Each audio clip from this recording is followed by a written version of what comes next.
पिछले 4-5 साल से हम देख रहे हैं, बल्कि 10-1 साल से देख रहे हैं कि जम्मू कश्मीर के पत्रकारों पे अलग अलग किस्म के दबाव डाले जा रहे हैं। एयरपोर्ट में कईयों को रोका गया, फिर उनके पासपोर्ट जब्त किए गए, कईयों के फ़ोन छीने गए, अब जो उनसे बॉन्ड साइन किया जा रहा है। पढ़े लिखे दो मुसलमान को उनके पढ़े लिखे होने की वजह से कहते हैं ये इंटेलेक्चुअल आर्किटेक्ट हैं, है ना, टेररिज्म के। मुसलमानों को एक निजी निवास में प्रार्थना, एक नमाज अदा करने पे जो है उन पे मुकदमा फाइल किया गया। अब मुसलमान क्या फौज से भी हिफाजत की उम्मीद कर सकते हैं? यह भी सवाल उनके पास है। आपको याद होगा कि हर मुसलमान विरोधी हिंसा, सामूहिक हिंसा के समय आखिर में सेना आती थी, फौज आती थी। सेना पर वो भरोसा कर सकते थे, लेकिन क्या आप सेना पर भी वो भरोसा कर सकते हैं? और ऐसे सैकड़ों तरीके हैं जिनसे आप मुसलमानों की ज़िंदगी को पूरी तरह से तबाह कर दे सकते हैं। आपने एक का घर बुलडोज कर दिया, उसके बाद तो उसकी पूरी ज़िंदगी ख़त्म हो गई। आपने किसी की दुकान ख़त्म बुलडोज कर दी, उसके बाद उसका कुछ नहीं रहा। अक्सर ऐसे मुसलमान नौजवान मिलते हैं जो ये कहते हैं कि हम ट्रेन में नहीं बात करते, हम बस में बात नहीं करते, हम जहाँ चर्चा हो रही है राजनीतिक या कुछ भी, हम चुप रहते हैं। अब माएँ अपने बच्चों को सलाह देती हैं कि उन्हें सलाम नहीं करना चाहिए, उन्हें आदाब नहीं बोलना चाहिए अगर फ़ोन पर बात हो रही हो तो। आप गोश्त लेकर सफ़र नहीं करेंगे। दुर्गंध चारों ओर फैल चुका है और चुप्पी जो है हम लोग नहीं अपने आप को रख सकते। नमस्कार, मैं सिद्धार्थ वरदराजन और आप देख रहे हैं सच्ची बात। मेरे साथ पहले की तरह मौजूद हैं स्टूडियो में प्रोफेसर अपूर्वानंद, जो दिल्ली विश्वविद्यालय में हिंदी पढ़ाते हैं और लंबे अरसे से वायर के साथ इनका रिश्ता रहा है। हम आपके आगे अलग अलग मुद्दों को लेके यहाँ स्टूडियो में चर्चा करते आ रहे हैं और आज हम एक ऐसे विषय पे बात करना चाहते हैं जो जर्नलिज्म की दुनिया से वास्ता रखता है, साथ ही साथ हिंदुस्तान, आज के मौजूदा हिंदुस्तान में मुसलमानों की जगह, मुसलमानों के जो संकट है, मुसलमान के जो प्रॉब्लम्स हैं, इसको भी कहीं ना कहीं छू देता है। और मैं शुरू करूंगा अपूर्वानंद जी पिछले हफ्ते की खबर से, जहां जम्मू कश्मीर में बहुत सारे पत्रकार ऐसे हमने रिपोर्ट किया कि पुलिस जो है उनको नोटिस, उनको पुलिस थाने में बुला के उनको वहाँ बिठा के उन पे दबाव डाला गया कि भाई आप एक ऐसा बॉन्ड साइन करें जिसमें आप एक तरह से एक कानूनी अंडरटेकिंग दें कि आप सरकार की आलोचना नहीं करेंगे, आप जो खबरें, मतलब जो न्यूज़ आप देंगे वो गलत न्यूज़ नहीं होगा। एक ऐसा बॉन्ड जो हिंदुस्तान के किसी भी कोने में किसी पत्रकार से ऐसा साइन करने के लिए डिमांड नहीं किया जा रहा है, लेकिन जम्मू कश्मीर में बड़े अखबारों के कुछ ऐसे जर्नलिस्ट हैं, द हिंदू के, हिंदुस्तान टाइम्स के, द इंडियन एक्सप्रेस के, उनको बुला के बिठा के उनको एक तरह से उन पर दबाव डाला गया। और ये चीज़ें पहले वायर ने इसकी खबर दी, उसके बाद दूसरे अखबारों ने भी इसको छापा और एक तरह से इसकी आलोचना मीडिया बॉडीज़ कर चुके हैं। लेकिन 2 दिन पहले मेरी मुलाकात एक कश्मीरी पत्रकार से हुई दिल्ली में, और हम लोग इसी को लेके हम लोग बात कर रहे थे। तो उनका कहना था कि देखिए, आपने इसका न्यूज़ तो बना दिया और आपको लग रहा है कि न्यूज़ बनाने से सरकार और पुलिस की हाथ जो है वो रुक जाएगा, लेकिन जम्मू कश्मीर की हकीकत यह है कि जिस पत्रकार के बारे में आपने खबरें दी, जिसका केस आपने हाईलाइट किया, अब जो है पुलिस उसको सताना, सही मायने में सताना शुरू करेगा। हो सकता है कि झूठे केस उन पे लगाए जाएंगे। मेरा काउंटर, और उनका कहना था कि भाई जितना पब्लिसाइज आपने किया, इसका कोई फ़ायदा नहीं निकलने वाला, बल्कि हो सकता है कि पत्रकार जिनके बारे में आपने लिखा उनका नुकसान भी हो सकता है। मेरा काउंटर ये था कि भाई आप कब तक इस चीज़ को चुपचाप सहते रहेंगे? पिछले 4-5 साल से हम देख रहे हैं, बल्कि 10-1 साल से देख रहे हैं कि जम्मू कश्मीर के पत्रकारों पे अलग अलग किस्म के दबाव डाले जा रहे हैं। एयरपोर्ट में कईयों को रोका गया, फिर उनके पासपोर्ट जब्त किए गए, कईयों के फ़ोन छीने गए एक नाजायज़ तरीके से, अब जो है उनसे बॉन्ड साइन किया जा रहा है। और जब तक इसके खिलाफ मीडिया फ्रेटर्निटी अपनी आवाज़ नहीं उठाती, जब तक लोग कोर्ट नहीं जाते, जब तक लोग अपने हकों के लिए लड़ने के लिए तैयार होंगे, तब तक ये जो है सिलसिला चलता जाएगा, बल्कि इसको और एस्केलेट ये होता रहेगा। उनका इस पे काउंटर था ये कि भाई आप एक ऐसे मुल्क के बारे में बात कर रहे हैं जो एक नॉर्मल मुल्क है, जहाँ पे लॉ एंड ऑर्डर नाम की चीज़ होती है, जहाँ पे कोर्ट्स आपके इंडिपेंडेंट हैं, जहाँ पे कॉन्स्टिट्यूशन आपका फंक्शन कर रहा है, आज का जो मौजूदा हिंदुस्तान है वहाँ पे इसको हम नॉर्मल नहीं मान सकते, क्योंकि अगर आप मुसलमान हैं तो कानून आपके फायदे, आपके पक्ष में, आपके हकों के पक्ष में काम नहीं करेगा। और इसलिए जो है ये एक बहुत बड़ी एक दुविधा है, एक बहुत बड़ा चैलेंज है मुसलमान के लिए कि वो करे क्या ऐसे सिचुएशन में। और उनका अपना मानना था कि भाई चुपचाप कोई अगर साइड में बैठ जाए, ज़्यादा शोर मत मचाओ, आप एक तरह से पब्लिक स्पेक्टिकल, पब्लिक व्यू से हट जाएं तो हो सकता है कि फिर आप अपने आप को बचा लें। मैं इस सवाल को आपके सामने इसलिए रख रहा हूँ क्योंकि आप लंबे अरसे से इन इश्यूज़ पर लिख रहे हैं। आपने भी शायद कई लोगों से बात किया होगा। ये डिलेमा, ये सवाल हर कोने में, देश के हर कोने में उठ रहा है। मेरे दोस्त ने बरेली वाला मामला उठाया कि जहाँ पे मुसलमानों को एक निजी निवास में प्रार्थना, एक नमाज अदा करने पे जो है उन पे मुकदमा फाइल किया गया। तो उन्होंने कहा कि भाई ऐसे हिंदुस्तान में हम कैसे उम्मीद कर सकते हैं कि कोर्ट लीगल कॉन्स्टिट्यूशनल राइट्स के दबाव के डिफेंस में उतर आएगा। तो अगर वाकई ये सिचुएशन है तो विकल्प क्या है, इस पे मुझे लगता है कि हमको बात करना चाहिए। एक तरह से आपके जो मित्र हैं वो गलत नहीं बोल रहे हैं, वो सच बोल रहे हैं, क्योंकि आज के पहले हिंदुस्तान में यह नहीं है कि मुसलमानों के ख़िलाफ़ नफ़रत नहीं थी। अगर आप 11 बरस के पहले के हिंदुस्तान को देखेंगे तो मुसलमानों के ख़िलाफ़ पूर्वाग्रह था, बल्कि आज़ाद हिंदुस्तान की तारीख़ यह है कि उसमें हर कुछ वक्त के बाद एक बड़ी घटना हिंसा की मुसलमानों के ख़िलाफ़ होती रही है। तो आज़ाद हिंदुस्तान के इतिहास को ऐसे भी लिखा जा सकता है, जिसको जयरुस बानाजी ने कहा कि ये धारावाहिक जेनोसाइड है जो होता है, क्योंकि हर इस तरह की बड़ी हिंसा, वो चाहे जबलपुर में जब 1961 में हुआ पहला बड़ा, और उसके बाद थोड़े अंतराल पर होता चला गया, तो मुसलमानों के ख़िलाफ़ हिंसा, मुसलमानों के ख़िलाफ़ घृणा, नफ़रत इस समाज में रही है। लेकिन पहली बार ऐसा लग रहा है कि ये पूरी तरह संस्थानीकृत हो गई है, इंस्टीट्यूशनलाइज हो गई है, और जैसे हिंदुस्तान के राज्य की संरचना में यह घृणा, यानी यह घृणा या नफ़रत अब एक कॉन्स्टिट्यूटिव एलिमेंट हो गई है। उसको हिंदुस्तान राज्य को यह कॉन्स्टिट्यूट करती है, ये घृणा, मुसलमान विरोधी घृणा। यह एक बहुत बड़ा गुणात्मक परिवर्तन हुआ है, क्वालिटेटिव चेंज हुआ है, जो 11 बरस के पहले का हिंदुस्तान और पिछले 11 बरस का हिंदुस्तान। और जाहिर है कि अब मुसलमान क्या फ़ौज से भी हिफाजत की उम्मीद कर सकते हैं, यह भी सवाल उनके पास है। आपको याद होगा कि हर मुसलमान विरोधी हिंसा, सामूहिक हिंसा के समय आखिर में सेना आती थी, फ़ौज आती थी, और मुसलमान ये मानते थे कि हाँ ठीक है, अब पुलिस में मुसलमानों के ख़िलाफ़ पूर्वाग्रह, और ये वरिष्ठ पुलिस अधिकारी भी अपने शोध से लिख चुके हैं कि उसमें है, लेकिन सेना पर वो भरोसा कर सकते थे। लेकिन क्या आप सेना पर भी वो भरोसा कर सकते हैं? और ये खुद सैन्य अधिकारी जो रिटायर हो चुके हैं, दूसरे लोग हैं, वो खुद सैन्य अधिकारियों का जो झुकाव बढ़ता जा रहा है भारतीय जनता पार्टी, ट्रेंड देख रहे हैं, और इस ट्रेंड, और काफ़ी चिंतित हैं कि अगर आप ऐसे तथाकथित धार्मिक संत के सामने अपनी पूरी यूनिफॉर्म में जाकर सर झुकाएंगे, जो धार्मिक संत मुसलमानों के खिलाफ घृणा का प्रचार करता है, तो फिर मैं आप पर भरोसा कैसे करूँगा?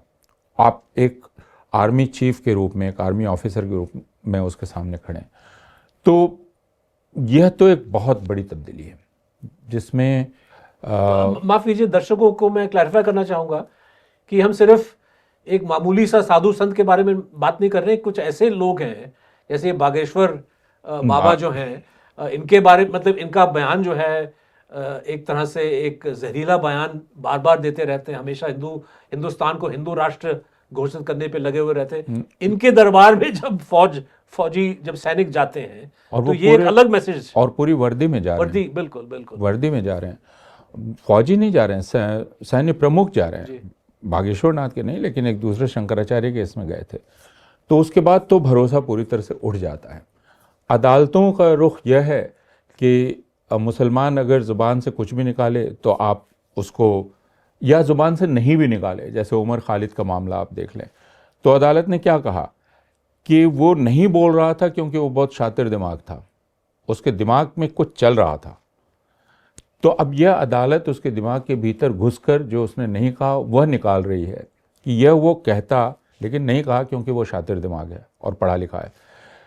तो अब ये उच्च न्यायालय से आ रहा है, जिसको कॉन्स्टिट्यूशनल कोर्ट आप कहते हैं। सर्वोच्च न्यायालय में आप पढ़े लिखे दो मुसलमान को उनके पढ़े लिखे होने की वजह से कहते हैं ये इंटेलेक्चुअल आर्किटेक्ट हैं, है ना, टेररिज्म के। तो अब पढ़ा लिखा होना एक बहुत बड़ा जुर्म है, वो जो दूसरी आपको एक दूसरी कैटेगरी में डाल देता है। मुसलमान इस चीज़ को रोज़ाना कई स्तरों पर देखते हैं। अभी आपने बरेली की बात की, जहाँ एक लड़की ने दावत की थी और उसमें मुसलमान दोस्त भी था और उस पर हमला हुआ और पुलिस ने केस उसके मुसलमान दोस्त पे दर्ज किया। लेकिन अभी आपने एक ऐसा मामला देखा होगा जिसमें 5 लड़कियां जो कि नाबालिग हैं और उनकी एक दोस्त हिंदू लड़की, और वो खेल खेल में वो बुर्का पहन रही है वो लड़की, और इन 4 लड़कियों पर मुकदमा धर्मांतरण का मुकदमा होता है। तो अब एक नाबालिग मुसलमान लड़की सुरक्षित नहीं है, और क्यों, और जो छापा जा रहा है अखबार में उसमें अब हिंदू लड़की के हवाले से ऐसी बातें छापी जा रही हैं, वो भी नाबालिग है, लेकिन ऐसी बातें छापी जा रही हैं जिससे आप मुसलमान लड़कियों को अपराधी और धर्मांतरण करने वाले गिरोह के रूप में देखेंगे। और अब उन तीनों की ज़िंदगी तबाह हो गई है, चारों की। किसी को घर से बाहर भेज दिया गया, किसी का ट्यूशन रुक गया, किसी का कुछ और हो गया। तो और ऐसे सैकड़ों तरीके हैं जिनसे आप मुसलमानों की ज़िंदगी को पूरी तरह से तबाह कर दे सकते हैं। आपने एक का घर बुलडोज कर दिया, उसके बाद तो उसकी पूरी ज़िंदगी ख़त्म हो गई। आपने किसी की दुकान ख़त्म बुलडोज कर दी, उसके बाद उसका कुछ नहीं रहा। दिल्ली में मेरे एक दोस्त बतला रहे थे अपने इलाके के बारे में। उन्होंने कहा कि मेरे इलाके में जो बाज़ार है उसमें शुरू में 4, 5, 6 दुकानें थीं जो गोश्त बेचने वाले, चिकन बेचने वाले। उन्होंने कहा कि पिछले 3-4 साल में वो सारी दुकानें वहाँ से हट गई। वो मुसलमानों की दुकानें थी। और वो बाल कटाने जाते हैं तो जो हज्जाम है, जो नाई की दुकान है, वो मुसलमान की है। उन्होंने कहा कि मुझे लगातार कहा जाता है कि आप वहाँ क्यों जाते हैं, आप हिंदू नाई के पास जाइए। तो मुसलमान इन सारी चीज़ों को देख रहा है, तो जाहिर है आपका नज़रिया, हमारा नज़रिया और एक मुसलमान का नज़रिया बिल्कुल अलग होगा, क्योंकि उसको ये पता है कि ठीक है, एक साधारण शहरी हो सकता है घृणा करे, साधारण शहरी हिंसा भी कर दे, लेकिन उसके बाद जब वो उसको लेकर शिकायत राज्य के पास जाएगा तो राज्य बराबरी की निगाह से देखेगा और संवैधानिक निगाह से देखेगा। लेकिन अब राज्य उस हिंसा में शामिल है। और राज्य के कुछ संस्थान, अगर पहले भी आपको शक था, जैसे पुलिस के बारे में लंबे अरसे से लोगों का शक रहा है कि ये भेदभाव करता है, लेकिन फिर भी आपके दिमाग में था कि कोर्ट कचहरी पे अगर हम दस्तक लगाएंगे तो वहाँ पे हमको इंसाफ मिलेगा। लेकिन अब जो है वहाँ पे भी एक बहुत बड़ा सवालिया निशान खड़ा हो गया है। तो वहाँ अपवाद है, अगर इंसाफ मिल जाए तो उसको अपवाद मानते हैं कि अरे वाह, ये जज तो बहुत बहादुर हैं, ये जज तो बहुत महान है, जो बहुत सामान्य बात होनी चाहिए। तो मुसलमानों के लिए हिंदुस्तान की असलियत पूरी तरह से बदल गई है। हिंदुस्तान को लोग कहते हैं कि नहीं नहीं, हिंदुस्तान को आप फैसिस्ट राज्य मत कहिए, क्योंकि यहाँ कॉन्सेंट्रेशन कैंप नहीं है, यहाँ गैस चैम्बर नहीं है। लेकिन मैं एक मामूली सवाल करता हूँ कि पहेलू खान के लिए इससे क्या फ़र्क पड़ता कि वो गैस चैम्बर में मारा जाता है या जैसे वो मारा गया, उसको मार डाला गया, या पहेलू खान जैसे दर्जनों बीसियों लोगों को जो मारा गया, तो क्या आप उन्हें ये कहेंगे कि तुम खैर मनाओ कि तुम गैस चैम्बर में नहीं मारे गए? आप ये ज़रूर कह सकते हैं कि नहीं, उसका मतलब है। लेकिन अब मुसलमान की ज़िंदगी पूरी तरह से अनसर्टेन है। ये अनसर्टेनिटी उसकी ज़िंदगी को डिफ़ाइन करती है।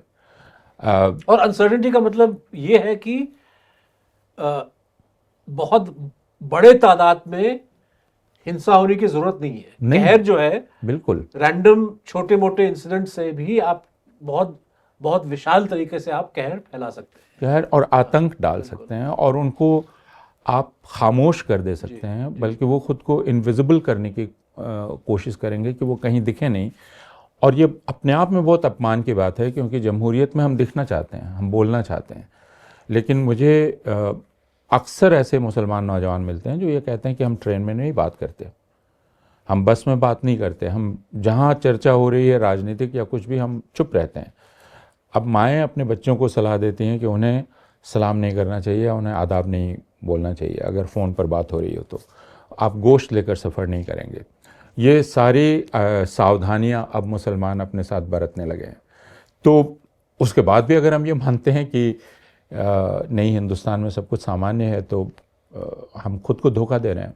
यह तो सावधानियां मुसलमान बरत रहे हैं अपने साथ, उसके बाद भी वो मारे जाते हैं, उसके बाद भी उन पर हमला होता है। मतलब कि अपने आप, मतलब मेरे मित्र का जो सुझाव था कि भाई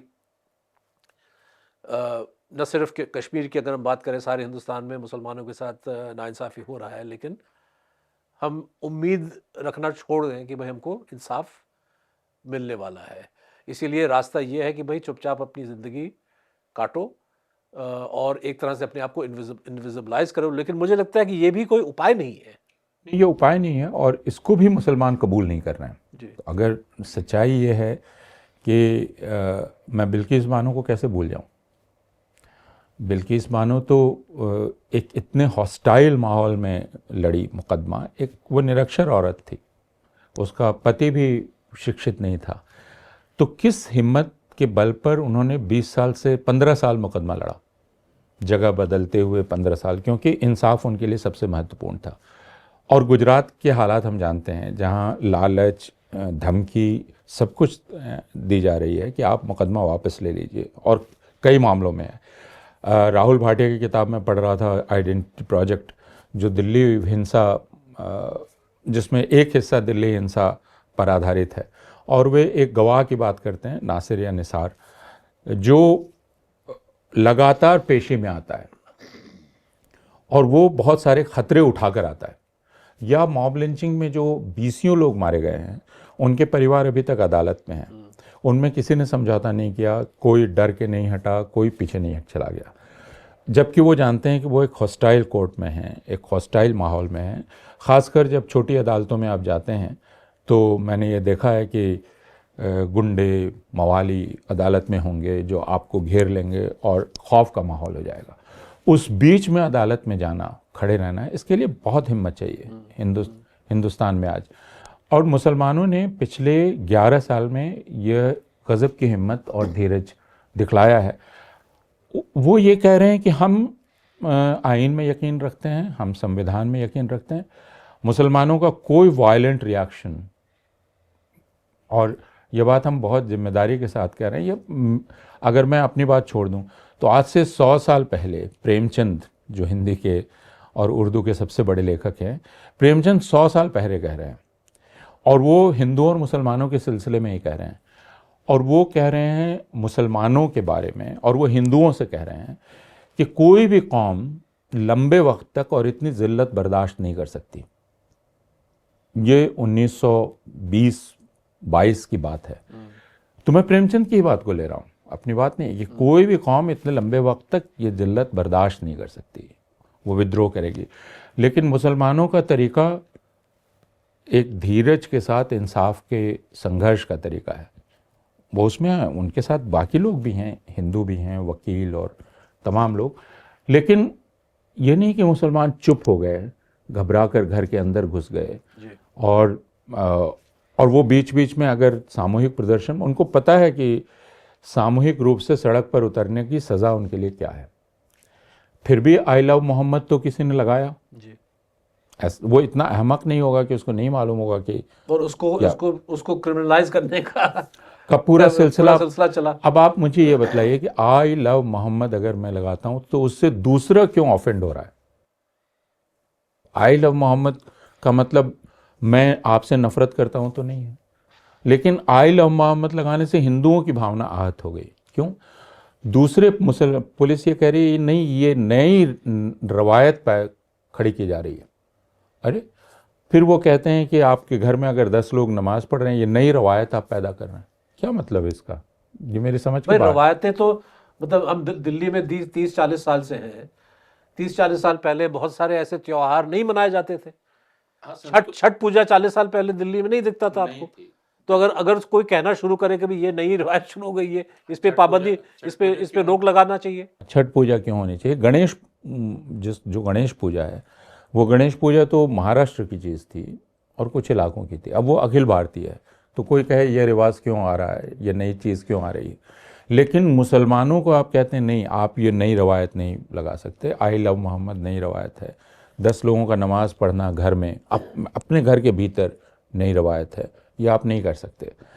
तो मुसलमानों को ये कहा जा रहा है कि हम तय करेंगे आप कैसे रहेंगे और आप वैसे रहें, लेकिन मुसलमान अब तक ये मानने से इनकार कर रहे हैं और ये हमारे लिए बहुत उत्साह की बात। इस चीज़ को चैलेंज करने का एक और मेरे जहन में एक और मकसद, एक और पर्पस ये है कि जैसे हमने जम्मू कश्मीर का मिसाल दिया शुरू में, कि अक्सर जो हम देख रहे हैं कि कश्मीर एक किस्म का इंडियन स्टेट का प्रयोगशाला है, कि कुछ चीज़ें आप वहाँ पे लागू करते हैं शुरुआत में, वहाँ पे अगर आप सफल हो गए, अगर लोगों ने उस चीज़ को बर्दाश्त कर लिया, तो फिर आप हिंदुस्तान के दूसरे इलाकों में आप उसको लागू करने की कोशिश करते हैं। तो मेरी फिक्र ये है कि कल अगर ये एक्सेप्ट किया जाएगा कि पुलिस अधिकारियों के पास ये इतनी ताकत है, संविधान उनको इतना हक देता है कि वो किसी भी पत्रकार को जब चाहे थाने में बुला के बिठा दें और उनसे पूछताछ करें कि भाई ये स्टोरी क्यों लिखा आपने, और अब यहाँ से जाने से पहले हम आपसे एक बॉन्ड साइन करवाएंगे। अगर ये एक नया रिवाज कायम हो जाता है कश्मीर में, तो बहुत कम वक्त लगेगा यही रिवाज हिंदुस्तान के दूसरे कोनों में भी पत्रकारों के खिलाफ इस्तेमाल किया जाएगा। इसमें कोई शक नहीं। इसलिए मुझे लगा कि इस चीज़ को चैलेंज करना बहुत ज़रूरी है, इसके बारे में लिखना बहुत ज़रूरी है। और इससे जुड़ा हुआ एक और मैं आपके सामने बात रखना चाहूँगा। आपने इसको एक इंस्टीट्यूशनलाइज्ड, मतलब आपने कहा कि ये सिर्फ चंद संगठनों का या चंद इंडिविजुअल्स का जो है लंपट बिहेवियर नहीं है। जिस तरह से मुसलमानों को इस सिलसिलेवार तरीके से टारगेट किया जा रहा है, ये एक इंस्टीट्यूशनलाइज्ड कम्युनलिज्म है। तो इसी से जुड़ा हुआ एक बड़ा अच्छा सुझाव किसी भूतपूर्व ब्यूरोक्रेट ने मुझे बताया फ़ोन पे। शायद हम उड़ीसा के वो पादरी के साथ, कोरापुट में पादरी के साथ जो हुआ, या बरेली का कोई इंसिडेंट था, उनका कहना था कि देखो, आप अपने स्टोरी में जो वायर में छपता है या दूसरे अखबारों में जो छपता है, जब आप उस इंसिडेंट की खबरें देंगे तो ये अपने पाठकों को ज़रूर बताइए कि उस डिस्ट्रिक्ट का डीएम कौन है, उस डिस्ट्रिक्ट का एसपी कौन है, उस डिस्ट्रिक्ट का मजिस्ट्रेट, अगर किसी ने फायरिंग ऑर्डर किया, नहीं ऑर्डर किया, उनके नाम आने चाहिए, ताकि एक तरह से उनकी जिम्मेदारी भी फिक्स हो जाए। अब पहलू खान का नाम हमको पता है, किसी मोनू मनेसर, कोई लंपट एलिमेंट, उसका नाम पता है, लेकिन किस डीएम के देखरेख में, किस एसपी के देखरेख में, किस एमएलए और एमपी के देखरेख में ये सारी चीज़ें हो रही हैं, ये हम पब्लिक तक नहीं पहुंचा पा रहे। और उनका कहना था कि जब तक आप ये शुरू नहीं करोगे, तब तक जो है डिटेरेंट इफेक्ट आपको नहीं दिखाई देगा। मैं बिल्कुल इससे इत्तेफाक रखता हूँ, क्योंकि इसमें और ये इसलिए बहुत ज़रूरी है जो उन्होंने कहा कि जिम्मेदारी हमको तय करना पड़ेगी। और ये इसको दो तरह से कहा जाता है, एक कि ये राजनीतिक है, दूसरा कहा जाता है ये कानून और व्यवस्था का मामला है। तो अब आप जब राजनेताओं से पूछते हैं तो वो कहते हैं नहीं ये तो लॉ एंड ऑर्डर प्रॉब्लम है, मतलब ये लिंचिंग, ये तो लॉ एंड ऑर्डर प्रॉब्लम है। और जब आप डीएम से पूछते हैं तो वो कहते हैं कि नहीं हम क्या करें, ये तो पॉलिटिकल है, आप जानते हैं। तो दोनों की जिम्मेदारी तय करना बहुत ज़रूरी है, क्योंकि अगर हम जर्मनी में जाएं तो आखिरकार वहाँ बाद में इन चीज़ों पर बहस हुई और पूछा गया कि जो कुछ भी हुआ उसके लिए आप सिर्फ हिटलर को जिम्मेवार नहीं ठहरा सकते हैं, वो जिम्मेवार था, लेकिन आपने क्या, जो बुलडोज़र निकालने का आदेश देता है, जो बुलडोज़र लेकर जाता है और घर बुलडोज़ करता है, वो कैसे कह सकता है कि चूंकि मुख्यमंत्री ने फ़ोन किया था इसलिए मैंने कर दिया। आपके पास संवैधानिक अधिकार हैं, आप मना कर सकते हैं, उसके साथ आपको ज़्यादा से ज़्यादा तबादला किया जाएगा, डिमोट किया जाएगा। सुबोध कुमार सिंह, जिन्होंने आपको याद होगा उत्तर प्रदेश में जो मारे गए पुलिस अधिकारी, क्योंकि वो इन्हीं लुम्पेंस से 3-4 साल पहले की बात है, नहीं और भी पुरानी बात हो गई, वो मारे गए, लेकिन पूरे पुलिस अधिकारियों के एसोसिएशन ने एक लफ्ज़ नहीं कहा। तो एक डीएम उदयपुर में दो बच्चों के बीच मारपीट हुई, एक बच्चे ने दूसरे को चाकू मार दिया, वो मर गया। जिस बच्चे ने चाकू मारा वो मुसलमान था। तुरंत जिला अधिकारी ने जहां वो रहता था वो घर बुलडोज कर दिया। जब उनसे मिलने लोग गए और कहा कि आपने घर बुलडोज क्यों किया, अव्वल तो वो इतना हास्यास्पद था कि उस घर में 4 परिवार रहते थे, वो घर किराए का था, वो ऑटो ड्राइवर था, वो उसका घर नहीं था, वो मकान किसी और का था, लेकिन आपने आनन फानन में वो मकान डिमोलिश किया। डीएम ने दलील दी कि आप ये असल में क्राउड को शांत करने के लिए और कोई तरीका नहीं था। तो उसके लिए कौन जिम्मेवार है? डीएम जिम्मेवार है, एसपी जिम्मेवार है, म्यूनिसिपल कमिश्नर जिम्मेवार है जो बुलडोज़र निकालता है। और तो इन सब के नाम ज़रूर लिए जाने चाहिए और रोज़ लिए जाने चाहिए, और इनको ये कहना चाहिए कि ये बहाना नहीं चलेगा कि हमें ऊपर से फ़ोन आया था। क्योंकि मुझे 1984 की भी याद है और बाकी समय की भी याद है। हमारे दोस्त हर्ष मंदर कहते हैं कि वो उस वक्त नए नए जिला अधिकारी थे या जो भी एसडीओ थे शायद, और जिलाधिकारी गायब हो गया था या एसपी गायब हो गया था जब ये सिखों के खिलाफ हिंसा शुरू हुई थी। तो उन्होंने आदेश पर दस्तखत किए और फौज की टुकड़ी बुलाई। बाद में उनको कहा गया कि आप बहुत प्रोएक्टिव हो गए। तो उन्होंने कहा कि यह तो हमें ट्रेनिंग में सिखाया गया है और ये रूल बुक है कि इसमें जो ऑन द स्पॉट जो मैजिस्ट्रेट है वो बुला सकता है अगर स्थिति निकल रही हो। तो यह हर डिस्ट्रिक्ट मैजिस्ट्रेट कर सकता है, हर एसडीओ कर सकता है, हर म्यूनिसिपल कमिश्नर कर सकता है। और कुछ लोग हैं जो कर रहे हैं, जैसे गुजरात में कुछ लोग थे जिन्होंने इनकार किया। गुजरात में कुछ लोग थे जो सरकार के खिलाफ गए, भले ही वो भुगत रहे हैं उसकी सज़ा, बुरी तरह भुगत रहे, 5-6 ऐसे लोग हैं। लेकिन ये कितने शर्म की बात है कि हिंदुस्तान के पुलिस अधिकारियों की एसोसिएशन खामोशी से इसको देख रही है। उनके कुलीग्स सफ़र कर रहे हैं, लेकिन वो खामोशी से देख रहे हैं। तो मैं आपके मित्र की बात से पूरी तरह सहमत हूँ कि उनके नाम रोज़ छापे जाने चाहिए।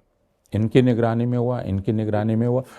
अब ये ज़रूर है कि कुछ अधिकारी ऐसे हैं जो इसको बहुत शान के साथ बतलाते हैं। जैसे मुझे याद है मध्य प्रदेश में एक जगह थी, ये 4-5 साल पहले की घटना है या 3 साल पहले की घटना है, जिसमें डीएम ने खुद ट्वीट किया कि मैंने फलां का घर गिरा दिया।